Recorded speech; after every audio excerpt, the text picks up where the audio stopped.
Hi ಎಲ್ಲರೂ ಹೇಗಿದ್ದೀರಾ? ಎಲ್ಲರೂ ಚೆನ್ನಾಗಿದ್ದೀರಾ ಅಂತ ಭಾವಿಸ್ತಾ ಇವತ್ತಿನ ವೀಡಿಯೋನ ಶುರು ಮಾಡ್ತಿದ್ದೀನಿ. ವೀಡಿಯೋನ ಎಲ್ಲೂ ಸ್ಕಿಪ್ ಮಾಡಿದೆ ಕೊನೆವರೆಗೂ ವೀಡಿಯೋನ ವಾಚ್ ಮಾಡಿ. ಇವತ್ತು ಬೆಳಿಗ್ಗೆನೇ ಬೇಗ ಎದ್ವಿ, ಯಾಕಂದರೆ ಇವತ್ತು ಮಲ್ಟಿಪರ್ಪಸ್ ಟಾಸ್ಕ್ ಅಂತಲೇ ಹೇಳ್ಬೋದು. ಹೆಣ್ಮಕ್ಳುಗಳಿಗೆ ಹಬ್ಬ ಹರಿದಿನ ಅಂದರೆ ತುಂಬ ಕೆಲಸ ಇರುತ್ತೆ. ನಾನು 5 ಗಂಟೆಗೆ ಎದ್ದೆ, ನನಗಂತೂ ಕಣ್ಣು ಬಿಡೋಕ್ಕಾಯ್ತಾ ಇಲ್ಲ, ಆ ಥರ ಆಗಿಬಿಡೈತೆ. ನನಗೆ ಅಭ್ಯಾಸ ಇಲ್ಲ ಅಷ್ಟು ಬೇಗ ಎದ್ದು. ರಾತ್ರಿ ಎಷ್ಟೊತ್ತುವರೆಗಾದರೂ ಕೆಲಸ ಮಾಡ್ತೀನಿ, ಬಟ್ ಬೆಳಗ್ಗೆ ಅಂತೂ ಬೇಗ ಎದ್ದೇಳಕ್ಕೆ ನನ್ನ ಕೈಲಾಗಲ್ಲ. ಸೊ ಬೇಗ ಎದ್ದು ಕಣ್ಣು ಬಿಡೋಕ್ಕೂ ಆಗದಿರೋ ಟೈಮಲ್ಲಿ ಕೆಲಸಕ್ಕೆ ಜಾಯ್ನ್ ಆಗಬೇಕು, ಶುರು ಮಾಡೋಣ ಅಂತ ಹೋದರೆ ಟೈಮ್ ಆಲ್ರೆಡಿ 5:30 ಆಗಿಬಿಟ್ಟಿತ್ತು. ಸೊ 5:30 ಆಗಿಬಿಟ್ಟಿತ್ತಲ್ಲ, ಬೇಗ ಬೇಗ ಇನ್ನೇನು ಪೂಜೆ ಶುರು ಮಾಡಿಸ್ಬೇಕಿತ್ತು. ನಾವು ಹಬ್ಬ ಮಾಡೋಕ್ಕೆ ಮುಂಚೆ ಮಿಸ್ಲು ಮಾಡ್ತೀವಿ. ಸೊ ಮಿಸ್ಲು ಅಂದರೆ ಧೂಪ ಹಾಕ್ಸೋದು, ದಾಸಪ್ಪನ ಕರೆದಿ, ಸೊ ಒಲೆಗೆಲ್ಲ ಪೂಜೆ ಮಾಡಿ ಅಡುಗೆಗೆ ಶುರು ಮಾಡೋಣ ಅಂತ ರೆಡಿ ಮಾಡ್ತಾಯಿದ್ವಿ.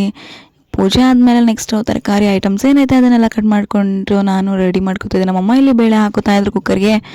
ಸೊ ನೆಕ್ಸ್ಟ್ ತರಕಾರಿ ಎಲ್ಲ ಕಟ್ ಮಾಡಿ ಬಿಡಿಸ್ಕೊಂಡು ಚೆನ್ನಾಗಿ ನೀರಲ್ಲಿ ತೊಳೆದು ಹಾಕೋಣ ಅಂದ್ಕೊಂಡೆ. ಹಬ್ಬ ಅಂದರೆ ಹೆಣ್ಮಕ್ಳಿಗೆ ಪುರ್ಸೊತ್ತು ಇಲ್ದಿರೋ ಕೆಲಸ, ಯಾವುದೇನಾದರೂ ಆಗಲಿ ಕೆಲಸ ಕೆಲಸ ಕೆಲಸ. ತಿಂತಾರೋ ಉಣ್ತಾರೋ ಗೊತ್ತಿಲ್ಲ, ಬಟ್ ಕೆಲಸ ಮಾತ್ರ ಕಟ್ಟಿಟ್ಟ ಬುತ್ತಿ ಆಗಿರುತ್ತೆ. ಸೊ ತರಕಾರಿ ಎಲ್ಲ ವಾಶ್ ಮಾಡಿಕೊಂಡು ಈ ಕಡೆ ಟೊಮೆಟೊ ಈರುಳ್ಳಿ ಎಲ್ಲ ಕಟ್ ಮಾಡ್ಕೊಂಡಿದ್ದೆ. ಬೇಳೆ ಸಾಂಬಾರಿಗೆ ನನ್ನ ಟಾಸ್ಕ್ ಇದ್ದಿದ್ದು ಬರೀ ಸಾಂಬಾರು ಮಾಡೋದಷ್ಟೇ, ಯಾಕಂದರೆ ಅನ್ನ ಮುದ್ದೆ ಅಮ್ಮನೇ ಮಾಡ್ಕೊತೀನಿ ಅಂತ ಹೇಳಿದರು.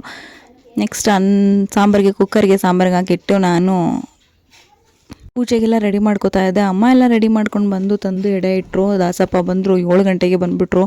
ಅಷ್ಟರಲ್ಲಿ ಸದ್ಯ ನಮ್ಮ ಬೇಗ ಎದ್ದಿದ್ದಕ್ಕೆ ಅಡುಗೆ ಎಲ್ಲ ಆಗಿತ್ತು. ನೆಕ್ಸ್ಟ್ ಈಗ ಅದರ ಪೂಜೆ ನಾವು ಈಗ ಅದು ಮಾರ್ಲಮಿ ಹಬ್ಬ ಅಲ್ವಾ. ಸೊ ಈ ಪಕ್ಷ ಹಬ್ಬಕ್ಕೆ ತಿಂಡಿ ಮಾಡೋಕ್ಕೆ ಮುಂಚೆ, ಏನಾದರೂ ಕೆಲಸ ಶುರು ಮಾಡೋಕ್ಕೆ ಮುಂಚೆ ಈ ಕಾರ್ಯನ, ಈ ಪೂಜೆನ ಮಾಡಾದ್ಮೇಲೆ ಎಲ್ಲ ಶುರು ಮಾಡೋದು. ಸೊ ಇದು ವೆಂಕಟೇಶ್ವರ ಸ್ವಾಮಿ, ಇದನ್ನು ತಂದು ಮನೇಲಿ ಉಡ್ಡಿಸಿ ಪೂಜೆ ಮಾಡಿ ಎಲ್ಲ ಆದಮೇಲೆ ನಮ್ಮ ನೆಕ್ಸ್ಟ್ ಟಾಸ್ಕು. ಸೊ ಪೂಜೆನ ಮಾಡ್ತಾಯಿದ್ದಾರೆ ನೋಡಿ. ಇದೆಲ್ಲ ಇನ್ನೂ ಹಳ್ಳಿಗಳಲ್ಲಿ ಮಾತ್ರ ಚಾಲ್ತಿ ಇರೋದಲ್ವಾ ಅಂತ ನಮಗೆ, ನಾವು ಹಳ್ಳಿಲಿ ಇರೋಕ್ಕೆ ನನಗೆ ಖುಷಿ ಆಗುತ್ತೆ. ಸೊ ನೆಕ್ಸ್ಟ್ ಪೂಜೆ ಮಾಡ್ತಾ ಇದ್ದಾರೆ. ನಾವು ಎಲ್ಲರೂ ಕೈ ಮುಕ್ಕೊಂಡು, ಇಲ್ಲಿ ನಮ್ಮಮ್ಮ, ನನ್ನ ಮಗ ಮತ್ತು ನನ್ನ ತಂಗಿ ಪಾಪು ಎಲ್ಲರೂ ಇದ್ದಾರೆ, ಪೂಜೆ ಮಾಡಿಕೊಂಡ್ರು. ನೆಕ್ಸ್ಟ್ ನಾವು ಅಲ್ಲಿಂದ ಊರಿಗೆ ಹೋಗ್ಬೇಕಿತ್ತು. ಹೇಳಿದ್ನಲ್ಲ ಮಲ್ಟಿಪರ್ಪಸ್ ಟಾಸ್ಕ್ ನಮಗೆ ಅಂತ. ಊರಲ್ಲೆಲ್ಲ ಹಬ್ಬದ ಕೆಲಸ ಶುರು ಮಾಡಿದ್ದಾರೆ. ಇಲ್ಲೆಲ್ಲ ಕೆಲಸ ಮುಗಿಸಿ ಊರಿಗೆ ಹೋಗಬೇಕು ನಾವು, ಯಾಕಂದರೆ ಅಲ್ಲೂ ಮಾಡೋರು ಜನ ಕಮ್ಮಿ ಅಲ್ವಾ, ಅವ್ರು ಬಂದು ನಮ್ಗೆ ಹೆಲ್ಪ್ ಮಾಡ್ತಾರೆ ಹಬ್ಬದ ಟೈಮಲ್ಲಿ ಅಂತ. ಫುಲ್ಲು ರೆಡಿಯಾಗಿ ಈ ಥರ ಹೊರಡೋಣ ಅಂತ ರೆಡಿ ಮಾಡ್ಕೋತಾ ಇದ್ದೆ. ನಂಗಂತೂ ಬೆಳಿಗ್ಗೆನೇ ಬೇಗ ಅದಕ್ಕೂ ನಿದ್ದೆ ಅಂತೂ ಬಿರಿ ಬರ್ತಾಯಿತ್ತು. ಬಟ್ ಇವತ್ತು ತುಂಬ ಕೆಲಸ ಇರೋದ್ರಿಂದ ಏನು ಮಾಡೋಕ್ಕಾಗಲ್ಲ. ನಾನು ನನ್ನ ಮಗ ಈ ಥರ ಔಟ್ಫಿಟ್ಟಲ್ಲಿ ರೆಡಿಯಾಗಿ ನೆಕ್ಸ್ಟ್ ಊರಿಗೆ ಹೊರಡೋಣ ಅಂತ ಗಾಡಿ ಹತ್ರಕ್ಕೆ ಹೋದ್ವಿ. ನಮ್ಮಮ್ಮ ರೆಡಿಯಾಗಿ ಅವರು ಬಂದರು. ಸೊ ಸೆಲ್ಫಿಗೆ ಒಂದು ಪೋಸ್ ಕೊಟ್ಕೊಂಡು, ನಮ್ಮಮ್ಮ ಲೇಟ್ ಆಗಿಬಿಡೈತೆ ನಡಿ ನಡಿ ಅಂತ ಹೇಳಿದ್ರು. ನಾನು ಮಾಮೂಲಿ ಬೇಕಲ್ಲ ವೀಡಿಯೋ ನಮಗೆ ಅಂತ ಮಾಡ್ಕೋತಾ ಇದ್ದೆ. ನೆಕ್ಸ್ಟು ನಾವು ಅಲ್ಲಿಂದ ಊರ ಕಡೆಗೆ ಹೊರಟ್ವಿ. ನಮ್ಮ ಊರಿಂದ ನಮ್ಮ ಅಜ್ಜಿ ಮನೆ ಒಂದು 10 ಕಿಲೋಮೀಟರ್ಸ್ ಆಗುತ್ತೆ. ಸೊ ಅಲ್ಲಿಂದ ಅಲ್ಲಿಗೆ ಹೋಗಿ ನೆಕ್ಸ್ಟ್ ನಮ್ಮ ಅಲ್ಲಿನ ಕಾರ್ಯಗಳನ್ನ ಶುರು ಮಾಡಬೇಕಲ್ಲ ಅಂತ ಇಲ್ಲಿಂದನೇ ಚಿಂತೆ ಆಯ್ತಾಯಿತ್ತು. ಇವತ್ತು ಸಂಜೆ ತನಕ ನಮಗೆ ಕೆಲಸ ಅಂತ. ಇದು ನಮ್ಮ ಅಜ್ಜಿ ಮನೆ, ಹಳೆ ಕಾಲದ ಇವ್ರದ್ದು ತೊಟ್ಟಿ ಮನೆ. ಸೇಮ್ ನಮ್ಮದು ಏನಾಯ್ತು ಆ ಥರದ್ದೇ, ಬಟ್ ನಮ್ಮದು ಏನೋ ಪಾರ್ಟ್ ಇದೆ, ಬಟ್ ಇವ್ರದ್ದೆಲ್ಲ ಫುಲ್ಲು ಗ್ರೌಂಡ್ ಥರ. ನೆಕ್ಸ್ಟ್ ನಮ್ಮ ಮಾವರು ಇಲ್ಲಿ ಅವರು ಧೂಪ ಹಾಕ್ಸ್ತಾರೆ. ಅದ್ರ ಜೋಗಪ್ಪ ಅವರು, ಅವ್ರ ಮನೇಲಿ ತ್ರಿಶೂಲ ಇದೆ. ಲಾಸ್ಟ್ ವೀಡಿಯೋದಲ್ಲ ನಿಮಗೆ ಅವ್ರ ಮನೇಲಿ ಯಾವ ದೇವ್ರಿದೆ ಅಂತ ತೋರಿಸಿದ್ದೆ. ಸೊ ಅಲ್ಲಿಗೆ ಅವರು ನೈವೇದ್ಯ ಇಟ್ಟು ಅನ್ನ ಸಾಂಬಾರು ಮತ್ತು ಸ್ವೀಟ್ ಏನಾದ್ರು ಇಟ್ಟು ಪೂಜೆ ಮಾಡಿ ಧೂಪ ಹಾಕಿದ್ಮೇಲೆ ಅವರು ರೆಡಿ ಮಾಡೋದು. ಸೊ ಭಾನುವಾರ ಆಗಿತ್ತಲ್ಲ, ಅವರು ಪ್ರತಿ ಭಾನುವಾರನೂ ಅದೇ ಥರ ಧೂಪ ಹಾಕ್ತಾರೆ. ಜೋಗಪ್ಪ ಅದಿರು ಯಾರು ಇರ್ತಾರೆ ಅವ್ರಿಗೆಲ್ಲ ಇದು ಗೊತ್ತಿರುತ್ತೆ. ಸೊ ನನ್ನ ಮಗ ನಮ್ಮ ಮಾವನಿನ ಗುಟ್ಟೆ ಗಂಟೆ ಹೊಡ್ಕೊಂಡು ಓಡಾಡ್ತಾ ಇದ್ದಾನೆ. ಅವ್ರು ಪೂಜೆ ಮಾಡ್ತಿದ್ರು, ಇವನು ಗಂಟೆ ಹೊಡಿಯೋದೇ ಕೆಲಸ. ಊರಿಗೆ ಹೋದರೆ ನಾವು ಚಿಕ್ಕ ವಯಸ್ಸಲ್ಲಿ ಇರಬೇಕಾದ್ರೆ ಈ ಥರ ಮಾಡ್ತಿದ್ವಿ. ಈಗ ಅವ್ನು ಶುರು ಮಾಡ್ಕೊಂಬಿಟ್ಟಿದ್ದಾನೆ. ಅಲ್ಲಿ ನೋಡಿ, ಅದು ಮಕ್ಕಳಿಗೆ ಅದೊಂಥರ ಎಂಟರ್ಟೈನ್ಮೆಂಟ್ ಅಲ್ವಾ ಅವೆಲ್ಲ ಮಾಡೋದು. ಈಗಿನ ಮಕ್ಕಳು ಅವೆಲ್ಲ ಮಾಡೋದೇ ಇಲ್ಲ ಬಿಡಿ. ನಾವು ಮಾಡ್ತಿದ್ವಲ್ಲ ಹಾಗೆಯೇ ನಾನು ನಮ್ಮ ಮಕ್ಕಳನ್ನ ಬೆಳೆಸ್ಬೇಕು ಅಂತ ಆ ಥರನೇ ನಾನು ಮಾಡಿಸೋದು. ನನಗೆ ಈ ಥರ ಪೂಜೆ ಎಲ್ಲ ಮಾಡಿಸೋದು ಅಂದರೆ ತುಂಬ ಇಷ್ಟ ಆಗುತ್ತೆ. ನೆಕ್ಸ್ಟ್ ಅಲ್ಲಿಂದ ಕೆಲಸ ಶುರು ಮಾಡೋಕ್ಕೆ ಮುಂಚೆ ಎಲ್ಲನೂ ಎತ್ತಿ ತಲೆ ಕೂದಲೆಲ್ಲ ಮೇಲೆ ಕಟ್ಟಬೇಕು, ಯಾಕಂದರೆ ಕೂದಲು ಉದುರುತ್ತೆ ಅಂತ ಮನೇಲಿ ಬೈತಾರೆ. ಸೊ ನೆಕ್ಸ್ಟ್ ಟೀ ಇಟ್ಬಿಡೋಣ. ಫಸ್ಟ್ ಏನೇ ಕೆಲಸ ಮಾಡಿದ್ರು ನಮಗೆ ಕಾಫಿ ಇಂಪಾರ್ಟೆಂಟು. ಕಾಫಿನ ಇಡೋಣ ಅಂತ ನಾನು ರೆಡಿ ಮಾಡಿ ಕಾಫಿನ ಇಟ್ಟೆ. ಮೈಲ್ಡಾಗಿ ಒಂದು ಕಾಫಿ ಕುಡಿದ್ರೇ ಕೆಲಸಕ್ಕೆ ಏನೋ ಹೇಳ್ತಾರಲ್ಲ ಕಳೆ ಅಂತಾರಲ್ಲ, ಹಾಗೆ ಎಷ್ಟೇ ಕೆಲಸ ಇದ್ದರೂ ಪಟ್ಟ ಅಂತ ಮುಗಿಸ್ತೀವಿ. ಸೊ ಸ್ಟ್ರಾಂಗಾಗಿ ಒಂದು ಕಾಫಿ ಮಾಡಿಕೊಂಡು ಕುಡಿಯೋಣ ಅಂತ ಕೂತ್ಕೊಂಡ್ವಿ. ನಾನು ನನ್ನ ಮಗ ಹಾಗೆ ಕ್ಯಾಮ್ರಾಗೊಂದು ಪೋಸ್ ಕೊಟ್ವಿ. ಅವನು ತರಲೆ ಮಾಡ್ತಾಯಿದ್ದ, ಕಾಫಿ ಕುಡಿಯೋದು ವೀಡಿಯೋ ಮಾಡ್ಕೋಬೇಕಾ ಮಮ್ಮಿ ಅಂತ. ನಮ್ಮ ಮಾಮೂಲಿ ಇರುತ್ತಲ್ಲ, ಕಾಫಿ ಕುಡಿಯೋದು, ಟೀ ಕುಡಿಯೋದು, ಏನೇ ಮಾಡ್ತಾಯಿದ್ರು ಯೂಟ್ಯೂಬರ್ಗೆ ವಿಡಿಯೋ ಮಾಡ್ಕೊಳ್ಳೇಬೇಕು ಅಂತ ವಿಡಿಯೋ ಮಾಡ್ಕೊಂಡ್ವಿ. ನೆಕ್ಸ್ಟು ತಲೆಯಲ್ಲಿ ಒಂದೇ ಕ್ವೆಶನು, ಎಷ್ಟು ಬೇಗ ಕೆಲಸ ಮುಗೀತು ಅಂತ ಗೊತ್ತಿಲ್ಲ, ಬಟ್ ಬೇಗ ಕೆಲಸ ಮುಗಿಸ್ಬೇಕು ಅಂತ ಕಾಫಿ ಕುಡಿಯುವಾಗಲೇ ಥಿಂಕ್ ಮಾಡ್ಕೋತಾ ಇದ್ದೆ. ನೆಕ್ಸ್ಟ್ ಅಲ್ಲಿಂದ ನಾವು ತಿಂಡಿಗಳನ್ನ ಪ್ರಿಪೇರ್ ಮಾಡಬೇಕಿತ್ತು. ಸೊ ಮನೆಯವರೆಲ್ಲ ಬೇರೆ ಬೇರೆ ಕೆಲಸದಲ್ಲಿ ಬ್ಯುಸಿ ಆಗಿದ್ರು. ನಾನು ಇದನ್ನಾದರೂ ಬೇಗ ಮುಗಿಸ್ಕೊಂಡು ಆಮೇಲೆ ನೆಕ್ಸ್ಟ್ ಕೆಲಸ ಮಾಡೋಣ ಅಂತ ಹೇಳಿ ಕರ್ಜಿಕಾಯಿಗೆ ಏನೆಲ್ಲ ಬೇಕು ಮಿಕ್ಸ್ ಮಾಡ್ಕೊಳ್ಳೋಕ್ಕೆ ಅದನ್ನೆಲ್ಲ ಎತ್ತಿಟ್ಟು ಮಿಕ್ಸ್ ಮಾಡ್ಕೋತಾ ಇದ್ದೆ. ನನ್ನ ಮಗ ವಿಡಿಯೋ ಮಾಡಿಕೊಡ್ತಾ ಇದ್ದ. ನಮ್ಗೆ ಈ ಥರ ಕೆಲಸ ಎಲ್ಲ ಮಾಡಿ ಅಭ್ಯಾಸ ಇದೆ, ಎಲ್ಲ ಕೆಲಸ ನಾವೇ ಮಾಡ್ಕೋಬೇಕು ಹಳ್ಳಿಗಳಲ್ಲಿ. ಸೊ ಈ ಹಬ್ಬಕ್ಕಂತೂ ಹೆಣ್ಮಕ್ಳಿಗೆ ಏನೇ ತುಂಬ ಜಾಸ್ತಿ ಕೆಲಸ ಇರೋದು. ಕರ್ಜಿಕಾಯಿಗೆ ಸಕ್ಕರೆ, ಕಾಯಿ ತುರಿ ಮತ್ತು ಗೋಡಂಬಿ, ದ್ರಾಕ್ಷಿ, ಸ್ವಲ್ಪ ಕಡಲೆ, ಏಲಕ್ಕಿ ಪೌಡ್ರು ಎಲ್ಲ ಹಾಕಿ ಮಿಕ್ಸ್ ಮಾಡಿ ಇಟ್ಬಿಡ್ತಾ ಇದ್ದೆ. ಈ ಕಡೆ ಮಿಕ್ಸ್ ಮಾಡಿಟ್ರೆ ನೆಕ್ಸ್ಟ್ ಬೇರೆ ಕೆಲಸ ಮಾಡಿಕೊಂಡು ಆಮೇಲೆ ರೆಡಿ ಮಾಡ್ಬೋದು ಅಂತ ಆ ಕಡೆ ಇಟ್ಟು ಕಲಿಸಿದ್ದೆ. ನೆಕ್ಸ್ಟ್ ಕಜ್ಜಾಯ ಮಾಡೋಕ್ಕೆ ಪಾಕನ ರೆಡಿ ಮಾಡ್ಕೋಬೇಕಿತ್ತು. ಬೆಲ್ಲನ ಸಣ್ಣಕ್ಕೆ ಹಾಕೊಂಡಿರೋದು ಪಾಕ ಬೇಗ ಬರುತ್ತೆ, ಅಲ್ಲಿ ಒಳಗಡೆ ಕರಗಲ್ಲ ಅಂತೇಳಿ ಅದನ್ನು ಮಾಡ್ತಾಯಿದ್ವಿ. ಈ ಕಡೆ ನಮ್ಮಮ್ಮ ಕಜ್ಜಾಯಕ್ಕೆ ಇಟ್ಟು ಅನ್ಸ್ಕೊತಾಯಿದ್ರು. ಸ್ವಲ್ಪ ಪಾಕ ಕಮ್ಮಿ ಆಗಿಬಿಟ್ಟಿತ್ತು, ಮಿಸ್ಸಾಗಿ ಹೆಂಗೆ ಮಾಡಿದ್ವು ಗೊತ್ತಿಲ್ಲ. ಸೊ ಮತ್ತೊಂದು ಸಲ ಪಾಕಕ್ಕೆ ಇಟ್ಕೋತಾ ಇದ್ವಿ, ಅದು ನಮ್ಮ ಅಜ್ಜಿ. ನೆಕ್ಸ್ಟ್ ಅಲ್ಲಿಂದ ಹ್ಯಾಂಡ್ ವಾಶ್ ಮಾಡ್ಕೊಂಡು ನೆಕ್ಸ್ಟ್ ಚಿಕನ್ ಉಂಡೆ ಅಂತ ಮಾಡ್ತಾರೆ ನಮ್ಮ ಕಡೆ, ಎಳ್ಳುಂಡೆನ, ಅದಕ್ಕೆ ಕಟ್ಕೋಬೇಕಿತ್ತು. ನಾನು ನಮ್ಮಮ್ಮ ಮತ್ತು ನಮ್ಮ ಅಣ್ಣ ಎಲ್ಲ ಸೇರಿ ಮಿಕ್ಸ್ ಕಟ್ಕೋತಾ ಇದ್ವಿ. ಹಬ್ಬದ ಟೈಮಲ್ಲಿ ಮನೆಯವರೆಲ್ಲ ಕೂಡಿ ಕೆಲಸ ಮಾಡ್ತಾರಲ್ಲ, ಅವಾಗ ಎಷ್ಟು ಖುಷಿ ಅನಿಸುತ್ತೆ ಅಲ್ವಾ. ನನಗಂತೂ ತುಂಬ ಇಷ್ಟ ಎಲ್ಲರ ಜೊತೆ ಕೆಲಸ ಮಾಡೋಕ್ಕೆ, ಎಲ್ಲರೂ ಇದ್ದಾಗ ಮಾತಾಡ್ಕೊಂಡು ತರಲೆ ಮಾಡ್ಕೊಂಡು ಆಟ ಆಡ್ಕೊಂಡು ಕೆಲಸ ಮಾಡೋಕ್ಕೆ. ಸೊ ಮನೆಯವರೆಲ್ಲ ಸೇರಿ ಮಾಡೋ ಹಬ್ಬಗಳೆಲ್ಲ ಖುಷಿಯಾಗುತ್ತೆ. ನನಗಂತೂ ಈ ಥರ ಹಬ್ಬಗಳಂದರೆ ಆಲ್ಮೋಸ್ಟ್ ಇಷ್ಟ, ಬಟ್ ಕೆಲಸ ಮಾಡೋಕ್ಕಂತೂ ತುಂಬ ಕಷ್ಟ. ನನ್ನ ಕೆಲಸ ಎಲ್ಲರಿಗೂ ಕಾಫಿ ಟೀ ಸಪ್ಲೈ ಮಾಡೋದು, ಅದು ಇದು ಮಾಡ್ತಾಯಿದ್ದೆ ಕೆಲಸ ಶುರು ಮಾಡೋ ಗಂಟ. ನಮ್ಮ ಅಜ್ಜಿಗೆ ಕಾಫಿ ಕೇಳಿದ್ರು, ಅವರು ಕಾಫಿ ಮಾಡಿಕೊಟ್ಬಿಟ್ಟು ನಾನು ಮತ್ತೆ ಇನ್ನೂ ಒಂದು ಸಲ ಯಾರಿಗೆಲ್ಲ ಕಾಫಿ ಇಡ್ತೀನಿ ಅವಾಗೆಲ್ಲ ನಾನು ಒಂದು ಸಿಪ್ ಕಾಫಿ ಕುಡಿಬೇಕು, ಅದು ನನ್ನ ಹ್ಯಾಬಿಟ್ಟು. ಮತ್ತು ಇನ್ನೊಂದು ಸಿಪ್ ಕಾಫಿ ಕುಡಿಯೋಣ ಅಂತ ಹೇಳಿ ನಾನು ಕಾಫಿ ತಗೊಂಡು ಕುಡಿಯೋಕ್ಕೆ ಅಂತ ಬಂದೆ.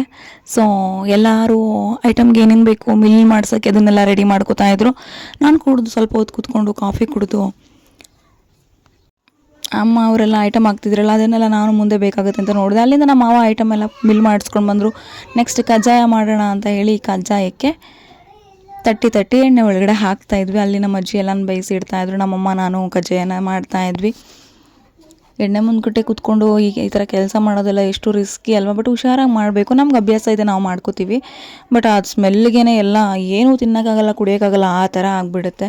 ಅದಾದಮೇಲೆ ನೆಕ್ಸ್ಟ್ ಕರ್ಜಿಕಾಯಿಗೆ ಅಂತ ಎಲ್ಲ ಇಟ್ಕೊಂಡಿದ್ನೆಲ್ಲ ಕಲಸಿ ಅದನ್ನೆಲ್ಲ ಒತ್ತಿ ಫೋಲ್ಡ್ ಮಾಡಿ ಇಟ್ಕೊಂಡು ಎಣ್ಣೆಗೆ ಹಾಕ್ಕೊಂಡು ಕರ್ಕೋತಾ ಇದ್ದೆ. ನನಗೆ ಈ ಥರ ದೊಡ್ಡ ಚಿಕ್ಕ ಕೆಲಸ ಎಲ್ಲ ನಾನು ಒಬ್ಬಳೇ ಮಾಡ್ಕೋತೀನಿ, ಸಪೋರ್ಟ್ಗೆ ಯಾರೂ ತೊಗೊಳ್ಳಲ್ಲ. ಯಾಕಂದರೆ ಇದನ್ನು ಹಾಕಿದ ಬೇಳೆ ನಾನೇ ನಿಧಾನಕ್ಕೆ ಬೇಯಿಸ್ಕೊಂಡು ಎಲ್ಲ ಎತ್ತಿಟ್ಕೋಬೋದು. ಬಟ್ ಕಜ್ಜಾಯ ಎಲ್ಲ ಆಗಲ್ಲ, ಅವೆಲ್ಲ ಹೂ ಥರ ಅಂತ ಹೇಳ್ತಾರಲ್ಲ ಆ ಥರ, ಅಲ್ಲಿ ಹಾಕಿದ ತಕ್ಷಣ ಹಂಗೆ ಬಂದುಬಿಡುತ್ತೆ ಎಲ್ಲ, ಇಲ್ಲಾಂದ್ರೆ ಎಲ್ಲ ಸೀದೋಗ್ಬಿಡುತ್ತೆ. ಇದಾದರೆ ಸ್ವಲ್ಪ ಬೇಯಬೇಕಲ್ಲ, ಲೇಟ್ ತೊಗೊಳುತ್ತೆ. ನಾನು ಒಬ್ಬಳೇ ಮಾಡ್ಕೋತಿದ್ದೆ, ಈ ಥರ ಕೆಲಸ ಎಲ್ಲ ನಾನು ಒಬ್ಬಳೇ ಮಾಡ್ಕೋತೀನಿ. ನೆಕ್ಸ್ಟು ಅಲ್ಲಿಂದ ಚಕ್ಲಿ ಮಾಡೋಕ್ಕೆ ಶುರು ಮಾಡಿದ್ವಿ. ಒಂದೇ ದಿನದಲ್ಲಿ ಮಲ್ಟಿಪರ್ಪಸ್ ಟಾಸ್ಕ್ ಮಾಡಿಬಿಟ್ವಿ. ಬೆಳಿಗ್ಗೆ ಅಂದರೆ ಬೆಳಿಗ್ಗೆನೂ ಶುರು ಮಾಡ್ಕೊಂಡಿಲ್ಲ, ಬೆಳಿಗ್ಗೆಲ್ಲ ರೆಡಿ ಮಾಡಿಕೊಂಡು 5 ಗಂಟೆ ಸಂಜೆ ಶುರು ಮಾಡಿಕೊಂಡು ಎಷ್ಟು ಬೇಗ ಎಲ್ಲ ತಿಂಡಿನೂ ಒಂದೇ ದಿನದಲ್ಲಿ ಮುಗಿಸಿದ್ವಿ ಅಂದರೆ ಒಂಥರ ನಾನು ರೋಬೋಟ್ ಆಗಿಬಿಟ್ಟಿದ್ದೆ ಅಂತಲೇ ಹೇಳ್ಬೋದು. ಯಾಕಂದರೆ ನನಗೆ ಸಂಡೇ ಒಂದಿನ ಅಷ್ಟೇ ರಜಾ ಅಲ್ವಾ, ಮತ್ತು ನಾಳೆ ಕೆಲಸಕ್ಕೆ ಎದ್ದೋಗಬೇಕು. ನೆಕ್ಸ್ಟ್ ಚಕ್ಲಿ ಎಲ್ಲ ಮಾಡಿಬಿಟ್ಟು ಊರಲ್ಲಿ ಗಣೇಶ ಕೂರಿಸಿದ್ರಲ್ಲ, ಅದು ಬೀಳೋಕ್ಕೆ ಅನ್ನ ಸಂತರ್ಪಣೆ ಇಟ್ಕೊಂಡಿದ್ರು. ಅದೇನೋ ಹೇಳ್ತಾರಲ್ಲ, ಹೆಣ್ಮಕ್ಳಿಗೆ ಕೆಲಸ ಮಾಡಿ ಸಾಕಾದಾಗ ಯಾರಾದರೂ ಒಬ್ಬರು ಊಟ ಹಾಕ್ಬಿಟ್ರೆ ಖುಷಿ ಆಗುತ್ತೆ ಅಂತ, ಹಾಗೆ. ಸೊ ಅನ್ನ ಸಂತರ್ಪಣೆಗೆ ಹೋಗೋದು ಟೈಮ್ ಇರಲಿಲ್ಲ. ಸೊ ಆಮೇಲೆ ಹೋಗೋಣ ಅಂತ ಡಿಸೈಡ್ ಮಾಡಿಕೊಂಡು ಬೇಗ ಕೆಲಸ ಮುಗಿಸ್ಬಿಟ್ಟು ಚಕ್ಲಿನ ಅರ್ಧಂಬರ್ಧ ಬಿಟ್ಬಿಟ್ಟು ಮೈಕಲ್ಲಿ ಅನೌನ್ಸ್ ಮಾಡ್ತಾಯಿದ್ರು ಲೇಟ್ ಆಗುತ್ತೆ ಅಂತ. ಸೊ ಊಟಕ್ಕೆ ಬಂದ್ವಿ. ದೇವ್ರ ಪ್ರಸಾದ ಸಿಗೋದೇ ನಮ್ಮ ಪುಣ್ಯ. ಸೊ ಒಂದೊಂದು ಸಲ ಸಿಗುತ್ತೆ, ಅದನ್ನು ಸ್ವೀಕರಿಸ್ಬೇಕು ಅಂತ ಹೇಳಿ ನನಗಂತೂ ಇಲ್ಲಿ ಗೊಜ್ಜು ಹಾಕಿದ್ರು. ಆ ಗೊಜ್ಜು ಅಂದರೆ ನಂಗೆ ತುಂಬ ಇಷ್ಟ. ಆಮೇಲೆ ಅನ್ನ, ಸಾರು, ಬೂಂದಿ, ಪಾಯಸ ಎಲ್ಲನೂ ಸಖತ್ತು ಫುಲ್ ಮೀಲ್ಸ್ ತಿನ್ಕೊಂಡು ತುಂಬ ಜನ ಊಟಕ್ಕೆ ಸೇರಿದ್ರು. ಇವಾಗ ಗಣೇಶ ವಿಸರ್ಜನೆಯಲ್ಲಿ ಎಲ್ಲ ಕಡೆ ಅನ್ನ ಸಂತರ್ಪಣೆ ಮಾಡೋಕ್ಕೆ ಶುರು ಮಾಡವ್ರೆ. ಮೊದಲೆಲ್ಲ ಮಾಡ್ತಿಲ್ಲ, ತೊಗೊಂಡೋಗಿ ಸ್ವಲ್ಪ ಕೊಟ್ಬಿಟ್ಬಿಟ್ರು. ಈಗ ಹಾಗೇನಿಲ್ಲ, ಅನ್ನ ಸಂತರ್ಪಣೆ ಮಾಡ್ತಾರೆ. ಈ ಪ್ರಸಾದ ಸ್ವಲ್ಪ ತಿಂದ್ರೂ ಎಷ್ಟು ತುಂಬ ಹೊಟ್ಟೆ ತುಂಬಿಡುತ್ತೆ ಅಲ್ವಾ, ಒಂಥರ ತೃಪ್ತಿ ಅನಿಸುತ್ತೆ.